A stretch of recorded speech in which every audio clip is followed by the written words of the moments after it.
In the last video, I briefly explained that nearly all scientists today believe the universe had a beginning, and I gave a couple reasons why that is. I made that video because every worldview has an origin story that goes with it, and so far as I can tell, every worldview fits into one of 5 categories. Because there are tens of thousands of different denominations of the various world religions, virtually no one has time to examine every claim or even identify them all. If you want to know what is true, or if you want to help someone else determine what is true, then I think it will be useful to consider the merits of each category and see if there are whole categories that can be ruled out so that you can focus your attention more carefully on the most plausible categories. If you think you already know what is true, I think it's still worth going through the exercise of examining these various categories to verify that you haven't been led down the wrong path, possibly by well-meaning people who happen to have inherited wrong beliefs and then passed them on to you. It's also valuable to know why you know what you believe, because if your beliefs are rooted in reason that you can communicate to someone else, then you can do so confidently with the expectation that a reasonable person would find your arguments at least plausible, if not persuasive. If the only reason you can give to someone who asks you about your faith is that Mama told me so, or I've experienced a certain feeling, or maybe the Bible says so, without having any reasons to give in support of why any of those sources are reliable, you may find difficulty persuading anyone to think your way. Hopefully this presentation will help you think about some of these things more clearly and help build your confidence and preparedness for future conversations. I think it's surprising that the universe exists at all. Of course, if the universe didn't exist, we wouldn't be here to talk about it, but no explanation is required to explain that something doesn't exist. For example, I don't know anyone who is puzzled by the fact that there are apparently no 3-headed elephants, no mammals with exoskeletons, and no flying unicorns.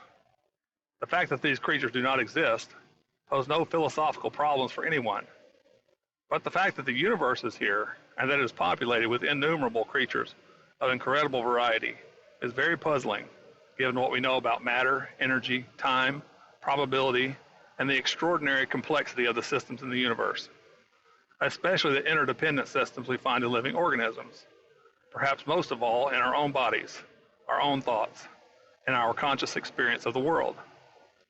That any of this exists is quite amazing. So providing any coherent explanation for the existence of all this is challenging regardless of which worldview you embrace. If you're watching the video version of this presentation, you can see that there's a table that shows how people in these groups usually think about 6 questions. These 6 questions at the top of each column are: is the universe eternal? What is the cause or beginning of the universe? What is the origin of God or the gods? What is the origin of matter? What is the origin of life? What is the origin of species? While there are many different worldviews and various explanations for how the universe began, or had no beginning, so far as I can tell, all of them fit into one of 5 major categories relative to the idea of God or gods, which are listed in the first column of each row. 0 gods, atheism; 1 God, monotheism; multiple gods, polytheism; everything is God, pantheism and panentheism; and virtual reality. In conversations between people in these various categories, you'll often find that people make arguments against the theories of other groups. But you'll rarely find someone making the case that all the categories, including their own, are surprising, or that all of them seem quite fantastical. For example, theists will often point out how absurd it is to think that the universe originated spontaneously without a creator. How improbable it is that the incredible variety of species on Earth could have evolved from a single ancestor. And perhaps especially how unlikely it is that biological life could have gotten started all by itself with no intelligent agent behind it. Atheists will often respond by pointing out that the theists make an even bolder claim, that there was a creator God who has always existed, who created everything else. They often make the case that positing an even more amazing, uncaused explanation than the effect it is supposed to explain is even more absurd. I intend to show that all 5 categories of explanations make incredible claims, each of which would seem to be fantastical and unlikely if considered by itself. However, this list of categories appears to exhaust the logical possibilities. If you know of another category that doesn't fit into one of these I've listed, please let me know. If it is the case that all worldviews fit into one of these 5 categories, then the actual truth must be in one of these categories. Perhaps considering the claims of each category and comparing them with the evidence can help us decide what is actually true, or maybe we can at least rule out some of the options that don't fit with the evidence we have. Some of the answers to the questions addressed in this table are probably almost self-evident if you think about them carefully, but some others were surprising to me as I investigated what other people have to say about their own worldview. I'll start with virtual reality because it is so different from the other options in this table. Usually the idea here is that we don't actually physically exist, and that we and everything we can perceive in the universe are part of a computer program. This perspective assumes that there is another virtual or actual reality, that our virtual reality exists within. But people who hold this view of the world usually don't claim to know much, if anything, about the reality or realities that we are supposedly exist within. Because of this, they don't have anything definitive to say about base reality or the existence of a god or gods. In their view, matter, life, and species in this reality are all virtual, so their origin is rooted in the intelligence of whoever or whatever programmed this virtual reality. A YouTube search on virtual reality and universes will yield a lot of results, many of which are interesting. It seems like a big fraction of those videos are by people who either believe in it or are inclined to believe in it. So they're mostly aimed at explaining what the idea is and how it could make sense. I'm a monotheist and a Christian partly because I don't think any of these other categories in the table make good sense of the data that we have available to us. However, I can see why people might be attracted to the virtual reality idea. A lot of videos about it make it sound quite plausible, and some people, such as Elon Musk, have gone so far as to say that the chance that we live in base reality and not a virtual world is 1 in billions. The rapid pace of progress with computers and video games in particular over the last 40 years or so makes it seem like simulating a world in a way that programmed characters living in that world would not be able to tell that they were in a simulation could be a plausible future that we could implement ourselves. I don't know very much technical information about computer programming or about processing power and data storage, but there's a guy who put out a video talking about the amount of raw data and processing power that it would take to simulate the universe. If his math and understanding about programming and computing are right, then it would take an enormous computer, even at the highest density and the highest processing power that is conceivable in this universe, in order to simulate another universe. It seems to me that the implication of his computations is that no one would have the resources and the ability to implement such a thing, even if they had the desire and the knowledge of how to do so. The scope and magnitude of what he suggests would be required to produce this universe would, in my estimation, only be possible for a godlike being or beings. You can find the link to his video in the episode notes below on YouTube and on the understandingperspectives.com website if you would like to know what he has to say about this. While I can appreciate the appeal of this kind of perspective, because it does make some sense in view of the rapid progress in computing over the last several decades, I think that most of the advocates of this view fail to recognize the magnitude of what they are suggesting. They aren't talking about virtualizing an instance of Windows XP inside of Windows 10. They're talking about virtualizing entire universes inside of perhaps many layers of other virtual universes, which are all based in some incredible supercomputer of untold computing and storage power in a real world whose origins and workings we know nothing about. This perspective does have a certain advantage over the others insofar as it does not propose a strictly supernatural explanation for the origin of this universe, and it doesn't have an uncaused beginning, spontaneous generation of life with no intelligence behind it, and it doesn't have to presume unguided evolution as the mechanism by which we get all the speciation in life. It shifts all these questions to another universe that we don't have access to. In spite of this conceptual advantage, I don't know of any actual evidence for this perspective. It's entirely speculative and, from what I can tell, highly problematic because of the sheer magnitude of what it would take to virtualize a universe like this. I'll grant that there is theoretically value in virtualizing any number of different things for many different reasons, but it's hard for me to imagine that it would ever be worth it to pursue a virtualization of this scope and scale, even if it was possible to do so. The idea that it could happen even once seems like science fiction on steroids to me, but the idea that there could be perhaps millions or billions of nested, virtualized universes, all of which have their computing power based in some host machine and base reality, seems beyond crazy to me. Don't take my word for it. You should listen to the video in the link, and you should listen to other people talk about this too. Just because I think this is nuts and that there doesn't appear to be any evidence for this doesn't mean it isn't true. It's an interesting theory, at least. Atheists often define themselves as not having a positive belief about the existence of any gods. If you spend much time on an atheist forum, you'll find that a lot of them spend a lot of time explaining that they lack belief in any gods, rather than asserting that there are in fact no gods. From what I can tell, many people take this approach because it technically does not require them to prove their position, because they aren't making a positive claim. They're merely denying positive belief in any gods on the basis that insufficient evidence has been provided to them to believe in one or more gods. This provides them with a distinct technical advantage in debates with theists because, by definition, they are making a weaker claim that doesn't actually require proof. One side effect of this perspective is that the focus on merely claiming to lack belief often results in conversations between atheists and theists that lack real substance.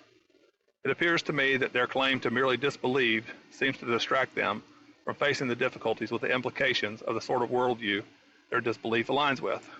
It seems to me that there is no meaningful difference between lacking a belief in any gods and believing that there are no gods in practical terms relating to the choices people make because of the things they believe. The primary value of making the lesser claim appears to be merely rhetorical and strategic when having conversations with theists. They often ridicule theists for believing in fairy tales, but they usually don't seem to notice, or perhaps simply won't admit, that their own view has as many or perhaps more major difficulties in some of the other categories. In recent times, most atheists have come to believe that the universe had a beginning. They usually believe that there was some kind of singularity from which all matter and energy erupted something like 14 billion years ago. They don't believe in any gods. They usually believe that life originated spontaneously without the guidance of an intelligent designer. And they normally believe that evolution through the process of sexual reproduction and mutations, along with the process of natural selection by the survival of the fittest and their ability to reproduce, resulted in the vast number of species that exist today. Those are all major claims, but for some reason many atheists appear to think that their theories about these things aren't very far-fetched, and that their position should be the default one until scientific proof can demonstrate that one of these other possibilities is right.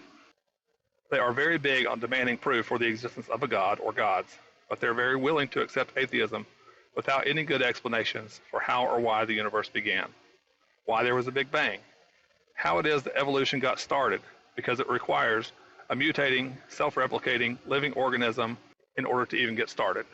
I think their biggest weakness is related to the origin of life, because at its core, life is based on information that is encoded in the DNA of every living thing, which is used to produce every part of itself. Small errors and mutations in the genetic code often produce terrible, often fatal diseases and deformities. Even if you have a cell or an animal or a plant or a person that is in every way complete and assembled, if you kill it, you can't bring it back to life again. The idea that the first cell formed on its own without any intelligent guidance, and that it was able to survive and replicate and mutate and evolve without any kind of intelligence guiding the process, is an incredible claim.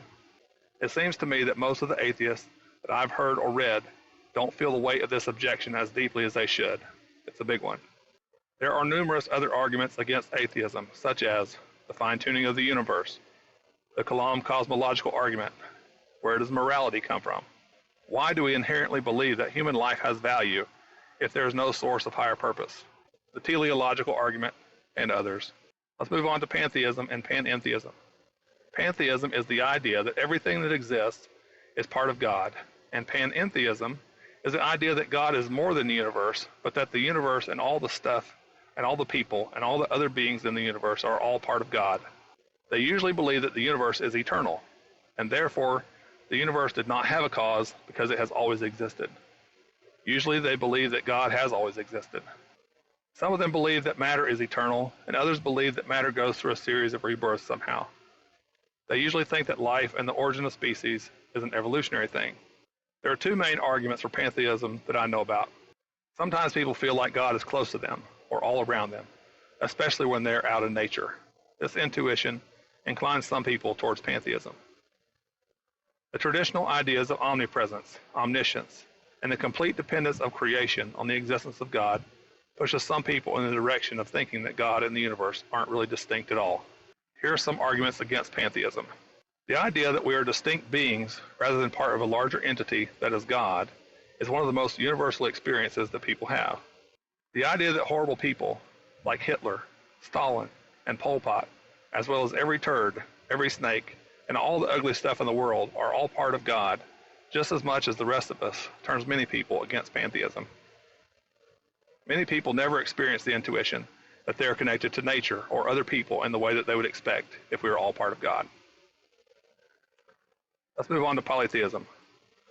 Polytheists usually believe that the universe is eternal, so in their view, there was no cause for the beginning since there wasn't one. By definition, polytheists believe in multiple gods, but there are numerous different kinds of polytheists with different origin stories for the many gods that they believe exist. Some polytheists believe there was one eternal God from whom all the other gods were spawned. Others believe that one or multiple gods spontaneously came into existence out of the eternal chaos. They usually believe that matter itself is eternal. They're divided about the origin of life and the origin of species, whether it was a special creation by one or more of the gods, or whether it was through an evolutionary process. From what I can tell, there is a wide variety of opinions among polytheists about all these questions, and very often they don't seem to be very interested in the ultimate origin of everything. In many cases, they're content to just follow the traditions that they grew up in, or perhaps that they were attracted to for some other reason. A lot of them claim to have experiences with their gods that they find to be personally persuasive. A good number of them do not seem to be driven by intellectual concerns, but instead they appear to be focused primarily on how to engage with the gods. I haven't spent a lot of time engaging with polytheists, but I have joined numerous polytheist Facebook groups, and these are the sort of impressions I got from spending some time there. These are some of the arguments against polytheism that I know about. The variety of polytheism where multiple gods spontaneously came to exist out of the pre-existing eternal chaos seems the most problematic to me, because in that view, there was only chaos, and from chaos, one or more powerful gods emerged, fully formed with numerous powers intact and the ability to procreate. In a sense, this issue of origin of the gods, or the god, is really the big issue for every perspective. There's a link below the video on YouTube and on the page for this video on understandingperspectives.com for the graphic you can see on the screen right now. It shows the origin of each of the gods in one of the pantheons of gods. From the perspective of this chart, the eternal elements are earth, air, water, and fire, and 5 gods somehow came into being independently from within the pre-existing chaos of these elements. This is a real problem for polytheism from a scientific standpoint, because matter and energy do not seem to be good candidates for being eternal, because everything tends toward entropy. You can listen to episode 18, which is only 2 minutes long, for more details about this question. Pantheism and Panentheism usually share the same problem, because they usually believe that matter is eternal also. From my perspective, this all boils down to the question of what came first. Was matter and energy first, and the gods formed spontaneously from within that framework? Could it be that matter, energy, and God are all co-eternal and aren't really distinct from each other at all? Was there some kind of eternal singularity of super-concentrated matter and energy that erupted and produced the universe as a one-shot event that will ultimately lead to dispersed energy and matter in a dead universe? Is there an eternal, intelligent, and powerful God who created everything else? Could this universe and all the beings in it be one of perhaps billions of virtual realities that are all nested within other virtual realities that all exist within base reality that is eternal, or that had a beginning, born of chaos, a singular God, multiple gods, or in a base reality where everything is God? Could we be living in a virtual reality like the Matrix, and the universe, as far as we know it, is all an elaborate illusion within a real world that is entirely hidden from us? Before I move on to talk about monotheism in more detail, I'll try to summarize the other views and highlight their biggest problems. While superficially plausible, virtual reality is highly problematic because of the vast computing resources it would take to virtualize the universe.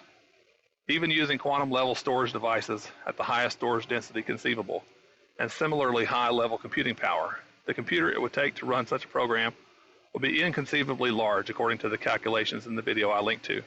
The idea that many such virtual universes might be nested in deep and wide layers within an unimaginable supercomputer and base reality is hard to imagine, especially considering there is no actual evidence for such a view. Both polytheists and pantheists usually believe that matter is eternal, which makes little sense from what we know of science. If matter and energy are not eternal, then they must have an origin rooted in something that existed prior to them. In my view, pantheism is fully counterintuitive and is backwards to my own experience. I find nothing to be more real and compelling than my own conscious perception of myself and my experience of the world around me, so it seems that the universe actually is real. I have never experienced anything that leads me to believe that my personal experience is fully illusory and that I am actually just part of God experiencing itself. Atheism has many problems, some of which it shares with the other views, but at bottom, one of the biggest problems with it, in my opinion, is that information appears to be primary, at least in the sense that all known life is based on genetic code that is the source of every body plan, every organ, every bone, every blood vessel, every fingernail, every hair, every protein, etc. The first living cell had to have the information built into it to enable it to live. It had to have potential to mutate. It had to derive its energy through photosynthesis or by consuming some kind of food, which presumably did not exist in the way we normally think of food, because everything we eat today was once alive, whether a plant or an animal. It also had to have the ability to reproduce itself. All these abilities had to be built into the first cell before evolution could even get started. So this brings me to monotheism, which is what I believe. I'm not just a monotheist, I'm a Christian, and I'm well aware of the fact that there are serious objections to my own view. I've already mentioned perhaps the biggest one that atheists often raise, which is Christians make the amazing claim that there is an eternal God who is powerful, wise, loving, and good, who created all the matter and energy in the universe, in addition to the claim that he designed it to be like it is and created all life. When Christians point out the absurdity and improbability that all the universe spontaneously erupted from a singularity, producing all the matter and energy and information and life that we know today, the atheists point out that the God we claim created all of this is an even more complex, more amazing being to suppose exists, and that it is a lesser claim to suggest all this happened by accident. I think this is a strong objection. However, I would point out that every single category in the list makes amazing, apparently fantastical claims for itself, and there does not appear to be any other category of explanation to appeal to. So it seems to me that we are left to look at the evidence that is available to us and answer the question of what explanation best fits the evidence. There are numerous reasons that I think that monotheism makes the most sense, but it's the overall case of Christianity in particular and how it appears to fit with the evidence in a way that makes good sense all around that persuades me to believe it. While saying that an eternal, powerful, intelligent, and loving God exists is a bold claim to make, it does make good sense of the world as it is now if you consider the big picture view of the Bible and the stated goals that God wants to accomplish. Revelation 21, 3b through 4 says, "Look, God's home is now among his people. He will live with them, and they will be his people. God himself will be with them. He'll wipe away every tear from their eyes, and there will be no more death or sorrow or crying or pain. All these things are gone forever." When asked what the greatest commandment was, Jesus replied, "The most important commandment is this. Listen, O Israel, the Lord our God is the one and only Lord. You must love the Lord your God with all your heart, all your soul, all your mind, and all your strength. The second is equally important. Love your neighbor as yourself. No other commandment is greater than these." As I understand the Bible in general, and these verses in particular, these are the primary goals God has for us. He wants to live with us on the new earth, and he only wants people who will love him and each other to be there. With that end goal in mind, he created the world we currently live in as a means to obtaining that ultimate goal. I think the central part of his goal is to populate the new earth with loving people. He could have just created that new earth with most of its fine qualities from the start and skipped over this world. But I don't think he could have populated it with inherently loving people, because an essential element of love is the freedom and power of choice.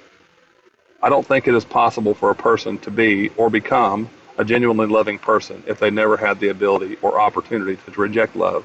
Consider your own experience and the people in your life who may love you. Is their love for you valuable to you? Or if you're looking for people to love you, would it be important for you that they love you freely? If you could insert a computer chip into their ear that would control their brain somehow, such that they would always act toward you in ways that were perfectly loving, would you do it? If you did do that, wouldn't it be clear to you all the time that the reason they were loving you was actually that you were manipulating and controlling them? Would that really be satisfying and meaningful to you? Wouldn't that reduce your relationship to a meaningless robotic one? Maybe you would enjoy such an experience for a while, especially compared to whatever life you've been living. But what if you were eternal? Wouldn't you get bored with such an existence after a while? Wouldn't such a relationship ultimately be empty and pointless?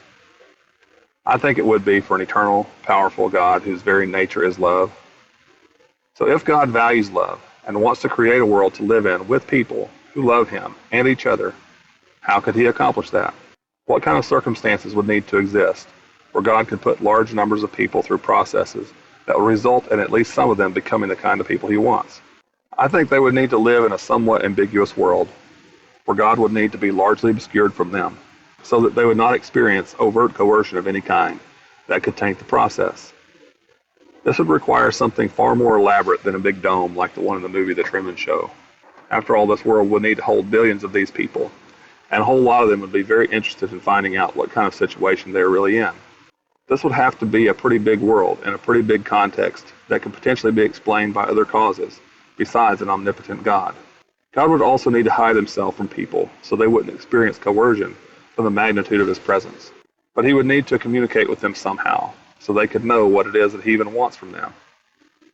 A very complex world will be required to accomplish a grand set of goals like this. Interestingly, that is very much the kind of world we find ourselves in, as I have already shown from the descriptions I've given in the other 4 categories of worldviews that I know of.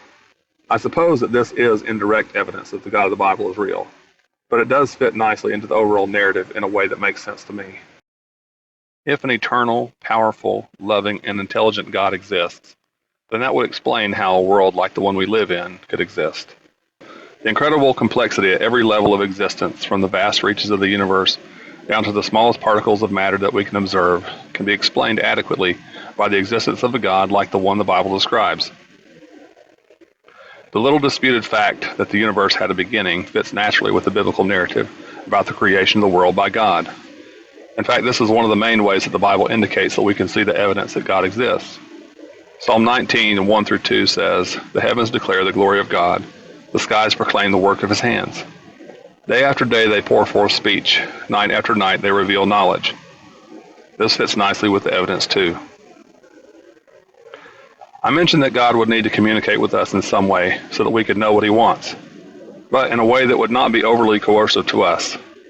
Generally speaking, this is the kind of self-revelation we find from him in the Bible. Angels came to people at times, and sometimes God worked through prophets that he communicated with in ways that he didn't with regular people.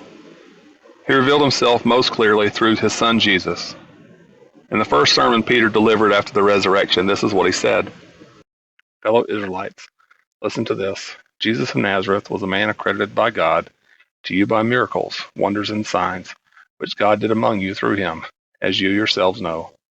This man was handed over to you by God's deliberate plan and foreknowledge, and you, with the help of wicked men, put him to death by nailing him to the cross. But God raised him from the dead, freeing him from the agony of death, because it was impossible for death to keep its hold on him." God communicated to us through Jesus, and did miracles through him. So we would take him seriously, even raising him from the dead, giving him a new body, and exalting him to rule at the right hand of God because of his faithful obedience to the point of death. The significance of Jesus as the most famous person in human history adds significant weight to the claims that he made about God. The fact that his followers were so convinced that they had seen him alive again over a 40-day period after he had been crucified and put in a tomb, so that they were willing to endure persecution and even rejoice at the idea that they were counted worthy to be persecuted for his sake, carries a lot of weight too. Normal people don't willingly suffer persecution in order to promote ideas that they know to be false. People share what seems to be a universal longing for meaning and significance, to the point that people sometimes kill themselves because their lives seem empty or pointless. The Bible indicates that we were created for a relationship with God, and many people who live in a relationship with him report finding satisfaction of this longing through their connection with him. This makes perfect sense if the God of the Bible is real.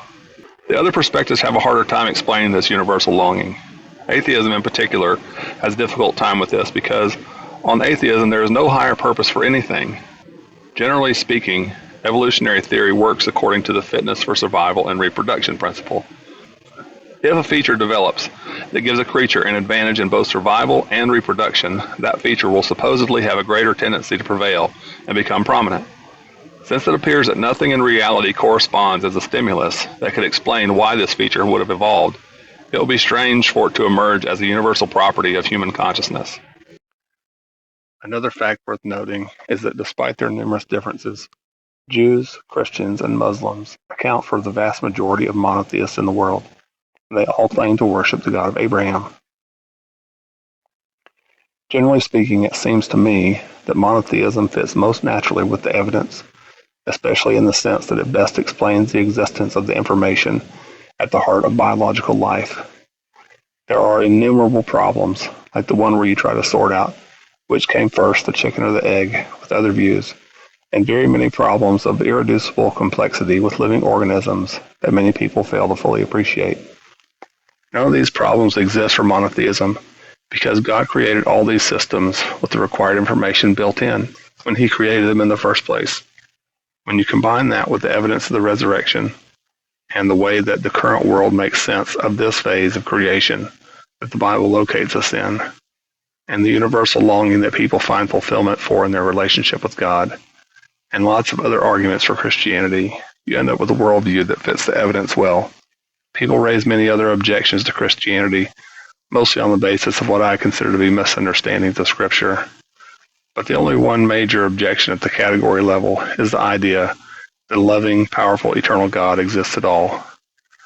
If another category had a more plausible explanation for these important concepts, it would be worth considering, but they all seem to have deep flaws from my perspective. As I see it, arriving at a confident conclusion about the existence of God is not possible if you are looking for absolute proof. But if you're willing to examine the evidence and make a choice based on where the evidence points, only one category and one religion within that category really checks all the boxes and makes good sense of the data, so far as I can tell. For me, that is Christianity.